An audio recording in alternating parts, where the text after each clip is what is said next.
Komisaris Utama Pertamina Basuki Cahayapurnama alias Ahok bicara belak-belakan soal buruknya tata kelola di PT Pertamina Persero.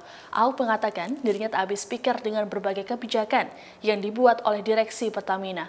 Ia menilai keputusan bisnis perusahaan minyak dan gas itu tak masuk akal, hingga membuat Pertamina harus menanggung utang yang cukup besar. Hal ini ia katakan dalam sebuah akun YouTube seperti dikutip dari Kompas.com Rabu 16 September. Dalam pernyataannya, Ahok mencontohkan manajemen Pertamina yang sering mengakuisisi sumber minyak di luar negeri. Pembelian ladang minyak itu dilakukan dengan utang. Ahok berujar, pihak Pertamina sudah berhutang sebesar 16 miliar US dollar. Ia pun mengaku merasa kesal dengan hal tersebut. Dia mengungkapkan, selain cara hitungan bisnis kurang menguntungkan, Pertamina sebaiknya fokus mengeksplorasi ladang minyak di dalam negeri. Bukan hanya itu, pria yang kini kerap dipanggil BTP ini mengungkapkan ada temuan lain soal ketidakefisienan Pertamina, yakni soal pembangunan kilang minyak. Dirinya masih meminta penjelasan kenapa banyak kilang baru yang belum dibangun, padahal sudah ada beberapa investor yang serius patungan bisnis dengan Pertamina. Ahok membeberkan posisinya sebagai komisaris utama kerap dipermasalahkan karena dianggap mengganggu keharmonisan perusahaan. Sementara itu, Vice President Corporate Communication Pertamina, Fajriyah Usman buka suara menanggapi kritik yang disampaikan oleh komisaris utamanya itu.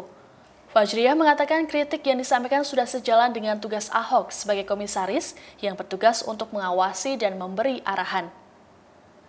Ia memastikan hubungan antara direksi dan komisaris Pertamina masih terjaga dengan baik.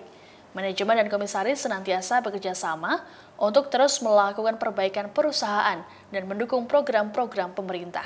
Village One SPBU mana pernah dikerjain? Alasannya duit, minjem duit lagi, minjem duit. Sekarang udah ngutang 16 miliar dolar. Tiap kali otaknya minjem duit aja nih, saya udah kesel ini.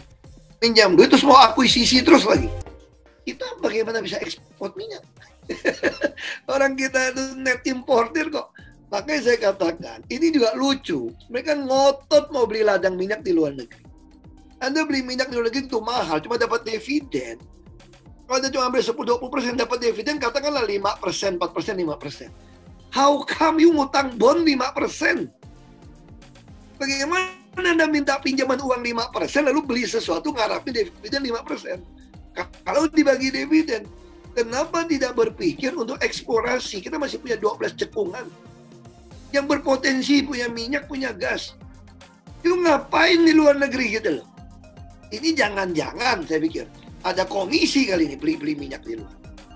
Lalu jawab saya, berapa investor yang udah nawarin mau kerjasama, kalian diemin. Terus yang udah ditawarin, kenapa tolak? Terus kenapa kerja seperti ini? Saya lagi mau audit ini. Wah, tetap perlawanan. Tempat saya emosi juga kemarin. Nah, mereka mau mancing saya emosi. Kalau saya emosi, laporan ke presiden apa? Ahok mengganggu keharmonisan. Ahok itu sama saja membuat kekacauan, kekisruan. Kalau nggak ada Ahok kan nggak ada yang ribut. Di Indonesia juga nggak ada yang ribut kok kalau nggak ada namanya Ahok kok. Kalau Ahok nggak ikut kampanye, nggak mau jadi gubernur DKI juga nggak ada yang ribut. Demikian informasi kali ini, nantikan terus informasi terbaru lainnya hanya di kanal YouTube tribunnews.com. Terima kasih sudah nonton. Jangan lupa like, subscribe, dan share ya.